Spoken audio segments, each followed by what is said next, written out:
की इस महत्वपूर्ण संगोष्ठी में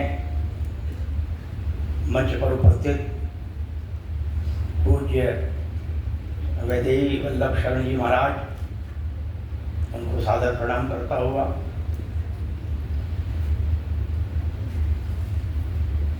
अखिल भारतीय साहित्य परिषद के राष्ट्रीय अध्यक्ष डॉक्टर सुशील चंद्र जी त्रिवेदी, महामंत्री पवन पुत्र जी, अवध प्रांत के अध्यक्ष श्रीमान विजय जी, आज की इस संगोष्ठी में उपस्थित विद्वद्गण, बहनों तथा भाइयों,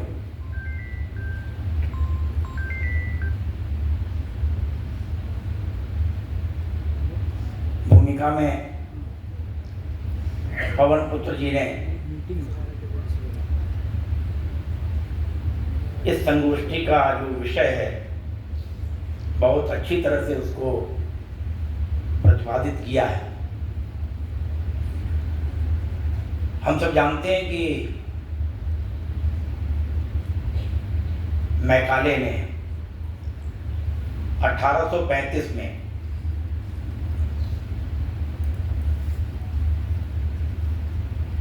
अंग्रेजी शिक्षा पद्धति, अनेक कानून, भारतवर्ष में उस समय प्रचलित किए कि यहाँ पर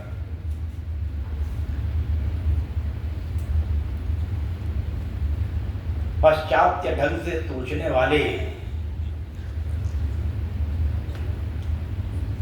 भारतीय हम पैदा कर सके।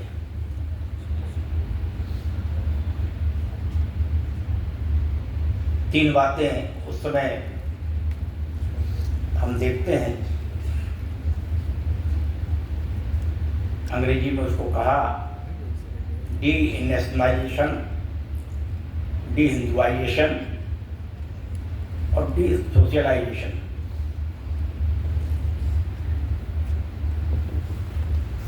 देश में राष्ट्र भाव को कमजोर करना, तोड़ना, उसको नष्ट करना, जो एकात्म भाव है वह कैसे बिखर जाए।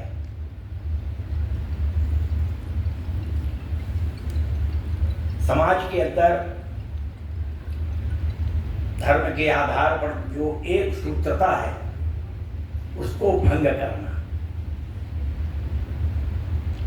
इसके लिए प्रयत्न उस शिक्षा पद्धति के माध्यम से देश भर में योजनाबद्ध ढंग से प्रारंभ किया गया।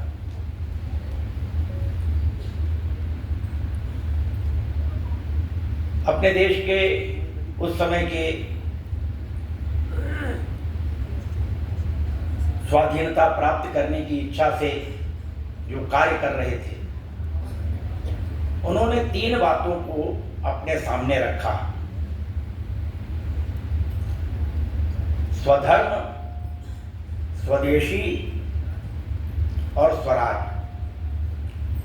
ये जो स्व की त्रयी है, ये हमारी प्रेरणा, उसके आधार पर महाराष्ट्र में वासुदेव बलवंत फड़के, पंजाब में सदगुरु राम सिंह जी कूका, महर्षि दयानंद सरस्वती,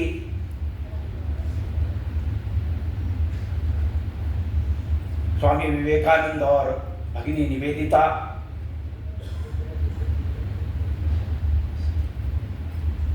कितने ही नाम समाज जागरण के और उसके आधार पर संघर्ष के अपने देश को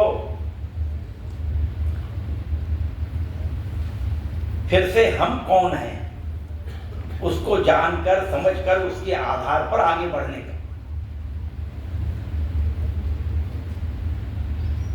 बंगाल में राजनारायण बसु जी ने हिंदू मेलों का शुभारंभ किया। स्थान स्थान पर हिंदू मेले।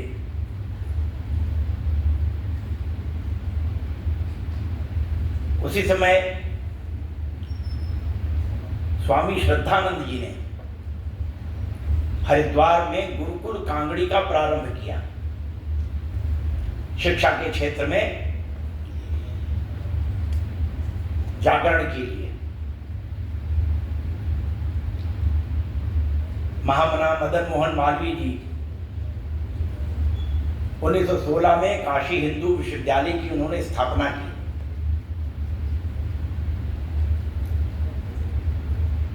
और जो फाउंडेशन स्टोन है उसमें स्पष्ट रूप से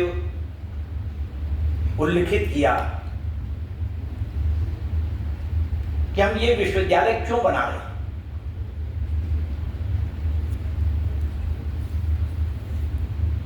उसमें लिखा, प्रसादात् विश्वनाथस्य काश्यां भागीरथी तटे विश्वविद्यालयः श्रेष्ठः हिंदूनां मानवर्धना।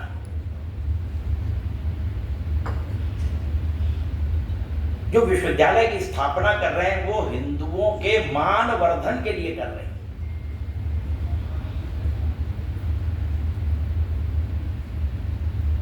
जो मैकाले की पद्धति में एक प्रकार से गलत दिशा और समाज में हीन भावना फैलाने के प्रयत्न योजनाबद्ध ढंग से अंग्रेज कर रहे थे, तो स्थान स्थान पर ऐसे विश्वविद्यालय, राष्ट्रीय विद्यालय अनेक स्थानों पर ये प्रारंभ हुए। उद्देश्य क्या था? एक ही उद्देश्य था, स्वधर्म, स्वदेशी और स्वराज। उसके आधार पर अपने इस देश को फिर से स्वतंत्र करना, उसके लिए जागरूकता, उसके लिए संघर्ष। क्रांतिकारी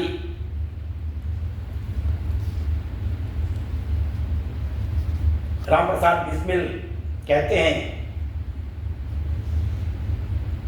रहे रगों में रवां इसके हम नहीं कायल, बहे जो कौम की खातिर उसे लहू कहिए। हमारे बाद भी आने को मर्दे मैदान है बहुत सरफरोश हिंद में, कमी क्या है? तो जो नौजवान है उन नौजवानों पर विश्वास है। क्रांतिकारी ईंट का जवाब पत्थर से देने के लिए तैयार। प्रेरणा कहां से उनको मिल रही है? आर्य समाज से। वही वैदिक हमारी संस्कृति, वहां से प्रेरणा मिल रही।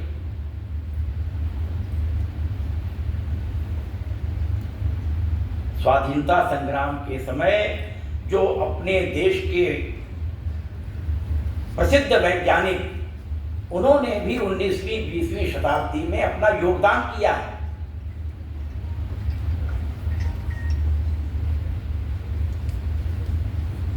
आचार्य प्रफुल्ल चंद्र सेन, प्रफुल्ल चंद्र रे, पीसी रे अंग्रेजी में जिनको कहते हैं, उन्होंने एक प्रसिद्ध पुस्तक लिखी, हिस्ट्री ऑफ हिंदू केमिस्ट्री। अब ये उस समय उन्होंने लिखी, एक बड़ी क्रांतिकारी सोच के व्यक्ति, वैज्ञानिक हैं, लेकिन हिस्ट्री ऑफ हिंदू केमिस्ट्री लिख रहे हैं। स्वदेशी का जो विषय चल रहा है उसके लिए उन्होंने Bengal chemical and pharmaceutical works, इसकी स्थापना की, जिससे कि अपने देश में हम स्वदेशी को आगे बढ़ा सके। क्रांतिकारियों को, क्योंकि ये केमिस्ट्री के विद्वान थे, तो इसलिए अनेक विस्फोटक सामग्री कैसे बनाना है उसके लिए प्रशिक्षण देते हैं पीसी रे। और इसलिए अंग्रेज उनको ये मानते हैं कि ये है तो वैज्ञानिक, लेकिन भीतर से ये है क्रांतिकारी।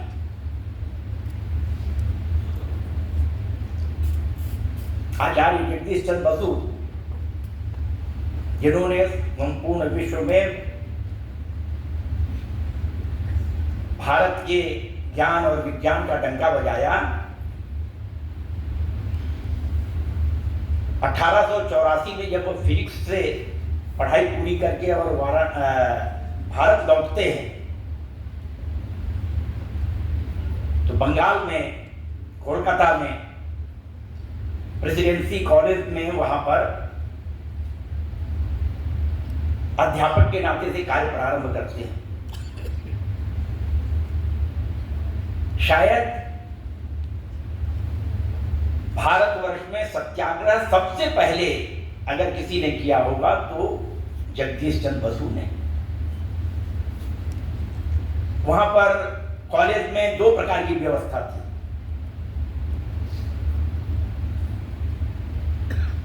जो अंग्रेज अध्यापक थे उनके लिए इंपीरियल सर्विस, और जो भारतीय शिक्षक थे, अध्यापक थे, उनके लिए प्रोविंशियल सर्विस, ऐसे 2 कैटेगरी थी।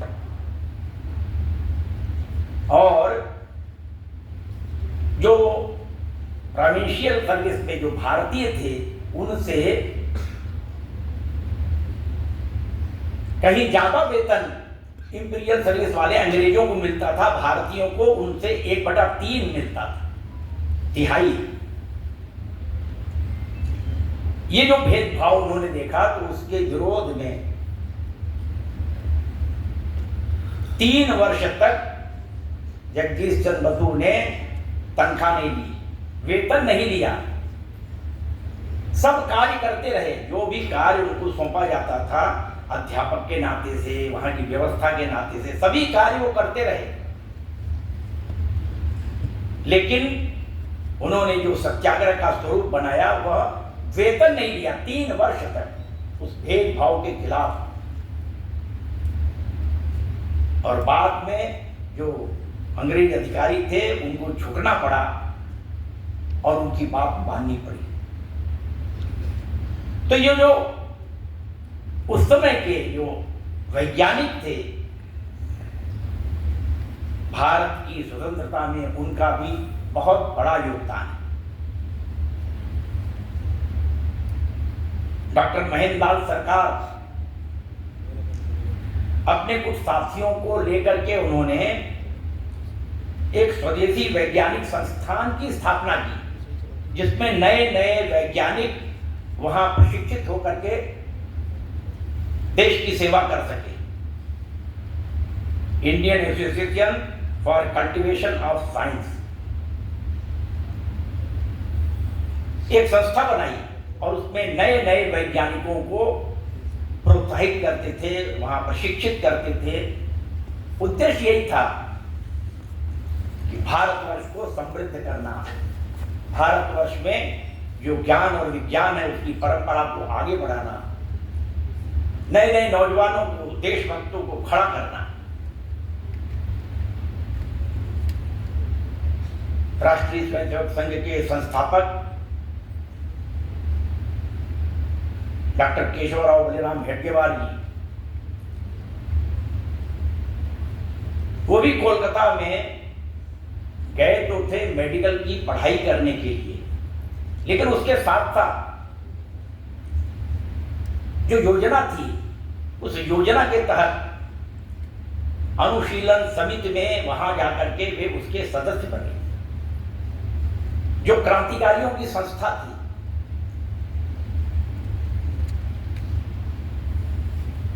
और धीरे धीरे क्रांतिकारियों का विश्वास प्राप्त करते हुए वे उसके कोर ग्रुप में भी पहुंच गए। 1915 में मेडिकल की पढ़ाई पूरी करके वे नागपुर वापस लौटे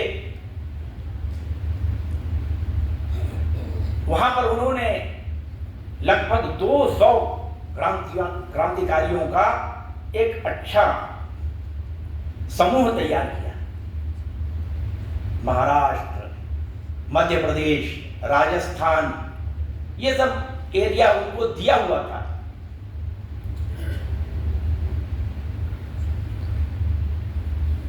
उस क्षेत्र में क्रांतिकारी गतिविधि को बढ़ावा देने की दृष्टि से ये सबको साथ लेकर के, सबके साथ मिल करके कैसे आगे बढ़ सकते हैं, कई वर्ष तक ये कार्य किया। बाद में फिर कांग्रेस के साथ मिल करके, क्योंकि उस समय कांग्रेस के बड़े नेता थे लोकमान्य तिलक, जिन्होंने की नारा दिया था स्वतंत्रता मेरा जन्म सिद्ध अधिकार है और ये मैं लेकर के रहूंगा। एक प्रकार से वो डॉक्टर साहब के आदर्श के रूप में थे। तो कांग्रेस में कार्य प्रारंभ किया और उस समय के जितने भी मूर्धन्य नेता थे उनसे सबसे डॉक्टर हेडगेवार उनका मिलना हुआ, क्योंकि डॉक्टर साहब के मन में एक विचार चलता रहता था, हम स्वतंत्रता प्राप्ति के लिए संघर्ष कर रहे हैं, अनेक प्रकार से क्रांतिकारियों का भी, लोकतांत्रिक तरीके से कांग्रेस का और अन्य तरीके ये चल रहे हैं। स्वतंत्रता प्राप्त करना ये तो आवश्यक है ही, लेकिन ये दुर्भाग्यपूर्ण स्थिति आई ही क्यों? अपना देश वीरों का देश रहा है, ज्ञान विज्ञान में कोई कमी नहीं थी अपने देश में, पर्याप्त जनसंख्या है,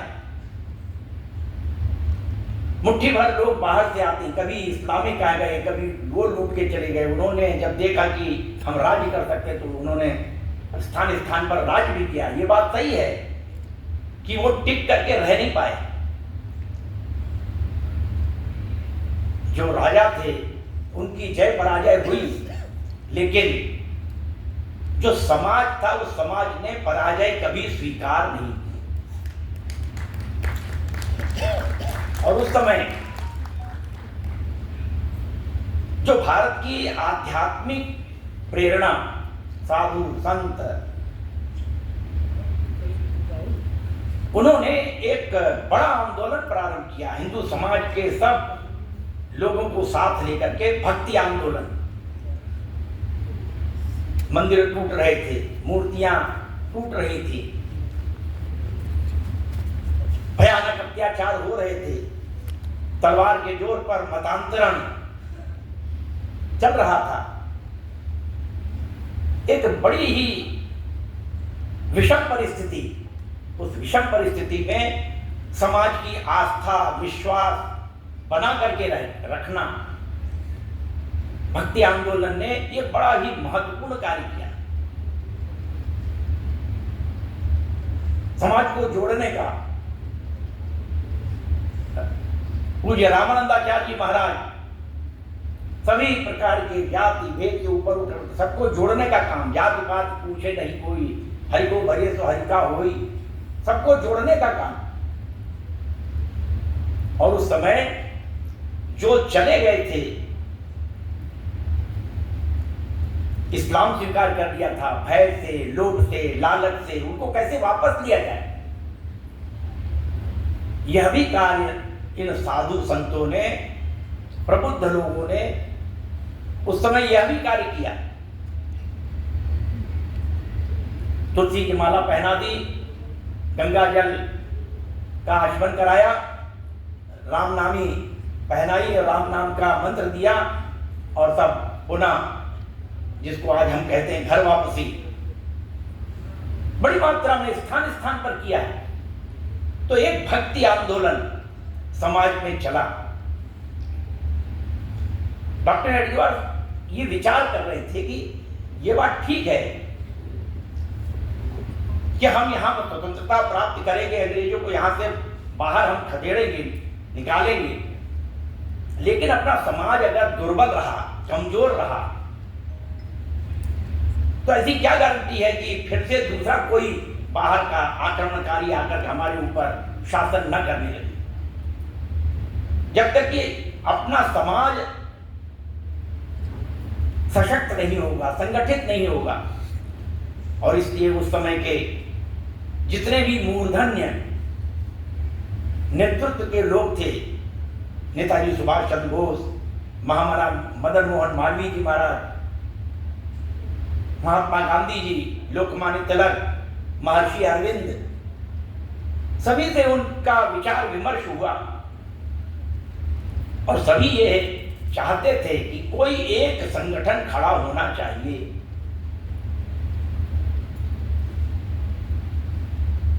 तीन बातों पर डॉक्टर हेडगेवार जी ने जो मंथन करके जो सूत्र निकाले, क्यों इस प्रकार की स्थिति बनी। पहला उन्होंने कहा वह कि आत्मविस्मृत समाज है, हमारा समाज अपने आप को भूल गया, हम कौन हैं, हमारी परंपराएं क्या है, हमारा इतिहास क्या है, हमारे पूर्वज कौन है, हमको जाना कहां है। तो समाज आत्मविस्मृत हो गया। 12वीं सदी के बाद एक आक्रमणों का सामना किया हिंदू समाज ने, और जब फिर से इस्लामिक ताकत कमजोर हो गई और लगा कि फिर से देश स्वतंत्र हो जाएगा, तब तक 1757 में जो पश्चिम की ताकतें हैं वो आ गई, अंग्रेज, फ्रेंच, डच, और फिर से वही संघर्ष प्रारंभ हुआ। तो जो एक हिंदू समाज को सोचने विचार करने का कोई अवसर ही नहीं मिला, लगातार संघर्ष में ही रहा, इसलिए एक प्रकार से वह आत्मविस्मृत हो गया।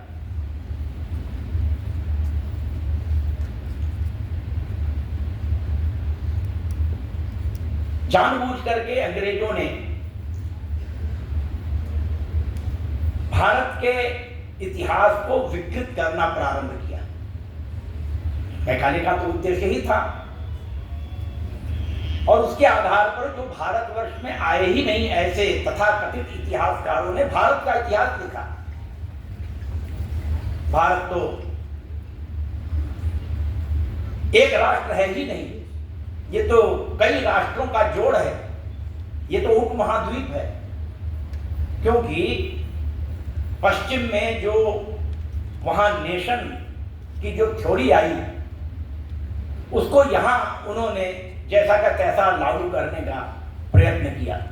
क्योंकि जो नेशन वहां बने, स्कॉटलैंड, इंग्लैंड, फ्रांस इत्यादि में जो बने, उस समय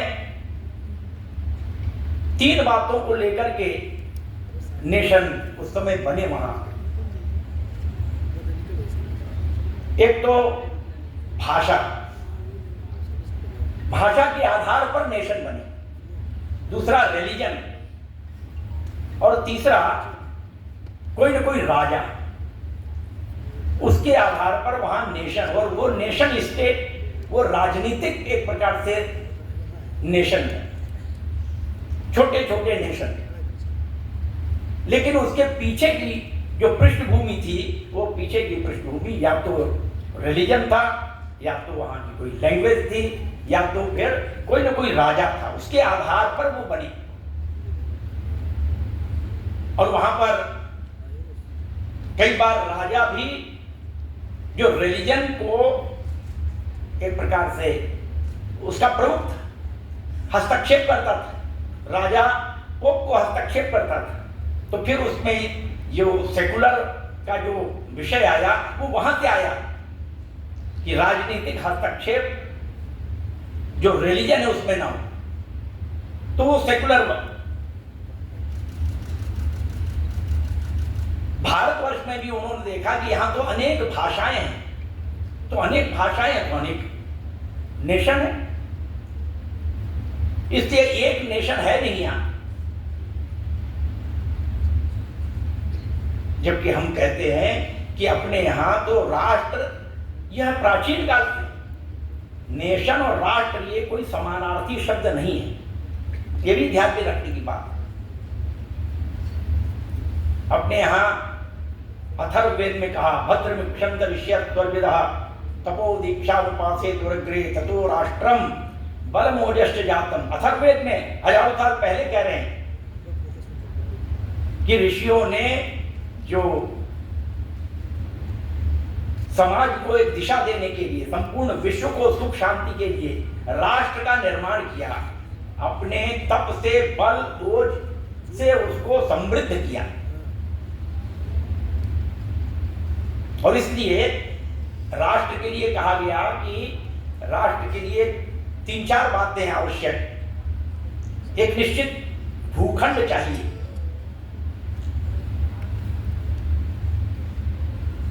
अपने यहां माता भूमि ही पुत्रो हम पृथिव्या। इस भूमि से हमारा संबंध क्या है? तो ये जो एक भूमि, निश्चित भूमि है, वो भूमि और उस पर रहने वाला समाज, समाज का उस भूमि से ब्लड रिलेशन, रक्त संबंध है, ये हमारी मां है। और इस आधार पर एक संस्कृति विकसित हुई, और संस्कृति कहते हैं कि वह राष्ट्र की आत्मा है। भाषा अलग होगी, उपासना पद्धति अलग होगी, वेशभूषा अलग होगी, लेकिन जो संस्कृति है वो संस्कृति एक है। मातृवत् परदायेषु परद्रव्येषु दुष्टवत् आत्मवत् सर्वभूतेषु। पूरे देश भर में देश को एकजुट करने में यह संस्कृति सबसे मजबूत कड़ी है। और चौथी बात कही कि हमारे पूर्वज एक हैं। तो राष्ट्र की जो अवधारणा है, कंसेप्ट है, और जो नेशन है उसका कंसेप्ट एकदम अलग है। योजनाबद्ध ढंग से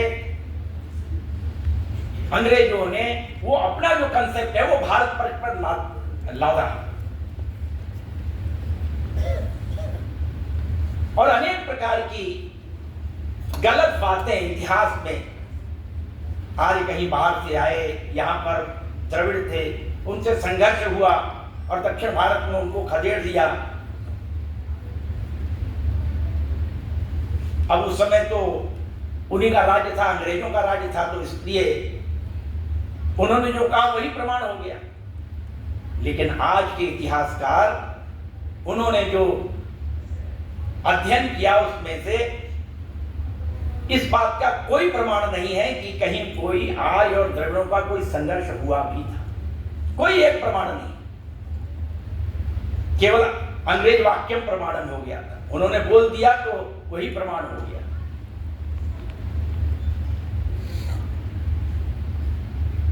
तो ऐसी कितनी ही बातें हैं। संस्कृत तो एक मृत भाषा है, संस्कृत के प्रति एक प्रकार से हीन भावना।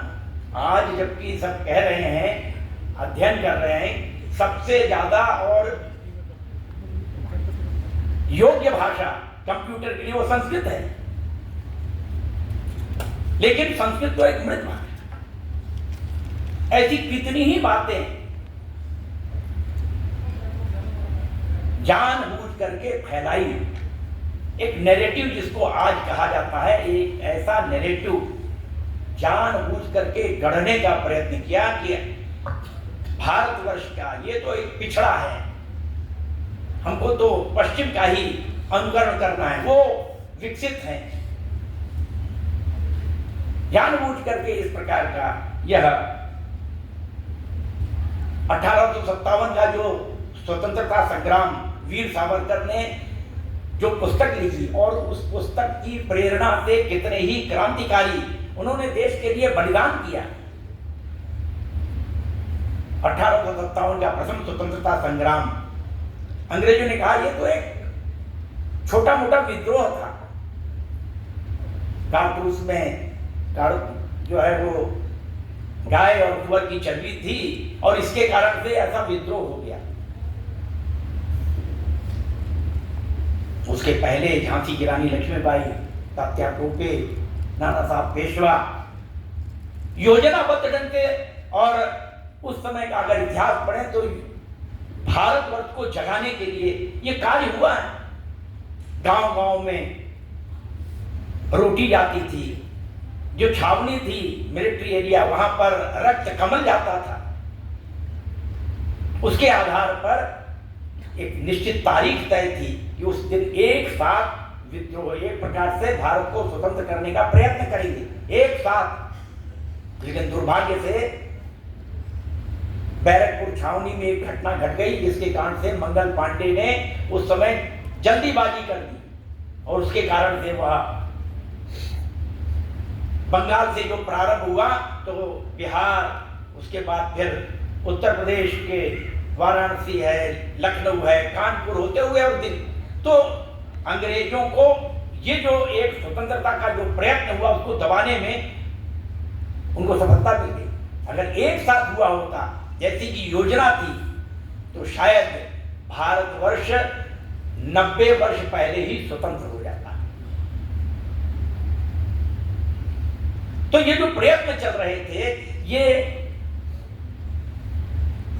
जो अनेक भ्रम निर्माण किए हुए थे, उसके बावजूद इस प्रकार के ये जो प्रयत्न थे वो स्व के जागरण के आधार पर चल रहे थे। और इसलिए डॉक्टर साहब ने कहा कि ये जो आत्मविस्मृति हो गई है, इस आत्मविस्मृति को समाप्त करना पड़ेगा, हमको समाज का जागरण करना पड़ेगा। वो कौन है? मैथिली शरण गुप्त ने कहा था, हम कौन थे, क्या हो गए और क्या होंगे अभी, आओ विचारें आज मिलकर ये समस्याएं सब। तो ये प्रश्न था सबके सामने, हम कौन थे, हमारी जड़ कहां है, किस आधार पर हमको आगे बढ़ना है। महर्षि अरविंद ने भी कहा था कि जो समाज अपने भूतकाल का गौरव, वर्तमान की पीड़ा और भविष्य के सपने याद रखता है, वही समाज आगे बढ़ता है। तो भूतकाल का गौरव, हमारा भूतकाल क्या था, हमारे पुरखे, हमारे महापुरुष, हमारी जड़ कहां पर है। और इसलिए डॉक्टर साहब ने वह जो आत्मविस्मृत अपना समाज है, उस आत्मविस्मृत समाज को कैसे हम स्व का बोध करा सकते। और दूसरी बात उन्होंने कही कि समाज आत्म केंद्रित हो गया, सोच संकुचित होगी, मैं और मेरा परिवार यहीं तक सोचता है। ये जो समाज है, ये जो देश है, ये राष्ट्र है, इसके लिए भी हमको कुछ करना है। जो संकुचित सोच है ये कैसे विकसित हो, इसकी आवश्यकता है। और तीसरी बात कहा कि एकात्म भाव से युक्त पूरे देश में कोई न कोई संगठन होना चाहिए था जिसका अभाव था। इसके कारण से स्थान स्थान पर जागृति तो होती थी, प्रयत्न होते थे, लेकिन सामूहिक एक साथ नहीं, कभी कहीं पर हुआ, कभी कहीं पर हुआ, उसके कारण से वो दबा दिए जाते, सफल नहीं हो पाए। तो संपूर्ण देश भर में एकात्म भाव से युक्त ऐसा संगठन, और इसीलिए 1925 में डॉक्टर साहब ने राष्ट्रीय स्वयंसेवक संघ की स्थापना की कि एक संगठन जो एकात्म भाव से युक्त है, प्रांत, भाषा, उपासना पद्धति, जाति, सबसे ऊपर उठ करके हम हिंदू समाज के अंग हैं, हम हिंदू समाज की संतान हैं, भारत माता के लिए हमको काम करना है। आज जिसको कहा जाता है नेशन फर्स्ट, पहले उसके लिए हमको आगे बढ़ना है, उसके लिए काम करना है। और इसीलिए इस शताब्दी वर्ष में जो पंच परिवर्तन की बात कही गई, उस पंच परिवर्तन में स्व का बोध एक बड़ा महत्वपूर्ण ही हिस्सा है।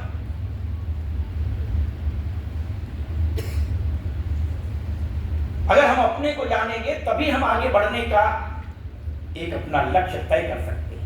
हमारी जड़ कहां है, हमें जाना कहां है।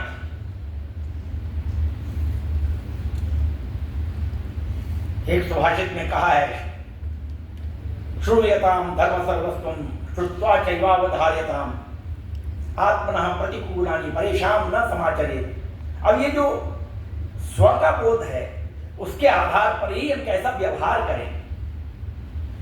हम अपने आप को जानते हैं, अपनी संस्कृति को, अपने धर्म को, अपनी परंपराओं को हम जानते हैं, तो वैसा हम व्यवहार करेंगे।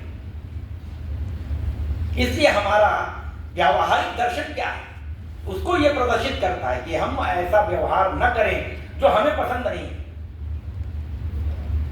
और उसके भी आगे अयम निजः परोवेति गणना लघुचेतसाम, ये मेरा है, ये तेरा है। अब ये जो भाव है ये तो संकुचित भाव है। इसलिए अपने ऋषि सर्वे भवन्तु सुखिनः कहते हैं। क्यों? संपूर्ण विश्व एक कुटुंब है। हमने ये नहीं कहा कि हिंदू भवन्तु सुखिनः, हिंदू संतु ले रहा, केवल हिंदू तक सीमित नहीं रहे। जबकि उस हम देखे हैं बाद में जो 6वीं शताब्दी में इस्लाम आया, या 2026 वर्ष पहले जो ईसाइयत आई, उन्होंने क्या कहा? जो भाईचारा है वो भाईचारा जो इस्लाम का पालन करने वाले उनके बीच में ही है। जो इस्लाम का पालन करते हैं वो हमारे हैं, नहीं तो शेष काफिर हैं। वो बंटवारा बिलीवर्स एंड नॉन बिलीवर्स, जो बाइबल को मानते हैं बिलीवर्स हैं, जो नहीं है वो उनके साथ व्यवहार क्या हो, ये है उनके यहाँ। विश्व को बांट करके देखने का उनका एक दृष्टि। लेकिन अपने यहाँ ऋषियों ने अपनी परंपरा में जो लगातार चला, पिछले दिनों जब कोरोना का पीरियड था उस समय भारतवर्ष ने विश्व के अनेक छोटे देशों को जो वैक्सीन मुफ्त में दी है, वो कहां से आया? वो वही वसुधैव कुटुंबकम का जो भाव है वो आज भी हमारे खून में है। तो ये जो एक अपने आप को जानना, समझना, परंपराओं को, हमारी जड़ों को, हमारी संस्कृति, धर्म को, वह स्व का बोध, वह महत्वपूर्ण है। उसको हम जानेंगे तो भविष्य का रास्ता हम तय कर सकते हैं। पंडित दीनदयाल उपाध्याय जी ने उसी को कहा, एकात्म मानव दर्शन। वो क्या है? प्रारंभ होता है व्यष्टि से। व्यष्टि यानी व्यक्ति, एक व्यक्ति, तो व्यष्टि, बाद में समष्टि, बाद में सृष्टि और तब परमेष्टि। और ये सब एक दूसरे से जुड़े हुए हैं, ये अलग अलग नहीं है। समाज और व्यक्ति अलग नहीं है, समाज और प्रकृति ये अलग नहीं है। प्रकृति है तो समाज है, समाज है तो एक दूसरे के पूरक हैं। और उसके आधार पर समष्टि, परमेष्टि। तो ये प्रारंभ होता है व्यष्टि से, लेकिन परमेष्टि तक जाता है। एक दूसरे से हम जुड़े हुए एकात्म है। यह जो एकात्म का जो दर्शन है, वह एकात्म का दर्शन, वह हमारा स्व का बोध है। और इसलिए आत्मबोध से विश्वबोध, अगर हमको संपूर्ण विश्व के बारे में चिंता करना है, आज जिस प्रकार से संघर्ष चल रहा है विश्व में अनेक देशों में, क्यों चल रहा है? संसाधन पर कब्जा करना, अपना प्रभुत्व दिखाना, उसी का संघर्ष चल रहा है। इस संघर्ष में भारतवर्ष ही शांति की दृष्टि से प्रयत्न करने में सबसे अधिक सक्षम है, क्योंकि संपूर्ण विश्व के लिए वो सोचता है, विचार करता है, सबको अपना मानता है। तो ये जो हमारी संस्कृति है, उस संस्कृति के आधार पर, स्व के आधार पर हम विचार करते हुए, आगे बढ़ते हुए संपूर्ण समाज को, क्योंकि अगर विश्व में जाना है तो पहले हमको तो सक्षम होना पड़ेगा। इसलिए स्थान स्थान पर जो यह गोष्ठियां हो रही हैं ये महत्वपूर्ण है, और ये मुख्य रूप से व्यावहारिक हमारे आचरण व्यवहार पर निर्भर करती है। जो पंच परिवर्तन में है उसमें एक विषय है सामाजिक समरसता। जाति वर्ग अलग अलग है, लेकिन उस सामाजिक समरसता के आधार पर अपने समाज को हमको सशक्त करना है, एक महत्वपूर्ण विषय है। और उसके आधार पर फिर हम स्व के बोध की ओर आगे बढ़ सकते हैं। और इस नाते से इस दिशा में एक अच्छा प्रयत्न साहित्य परिषद की ओर से चल रहा है। हम सब उस दिशा में कैसे सहयोग कर सकते हैं और अपना योगदान दे सकते हैं, इस दृष्टि से आप सबका आह्वान करता हुआ सभी को बहुत बहुत धन्यवाद। भारत माता की जय।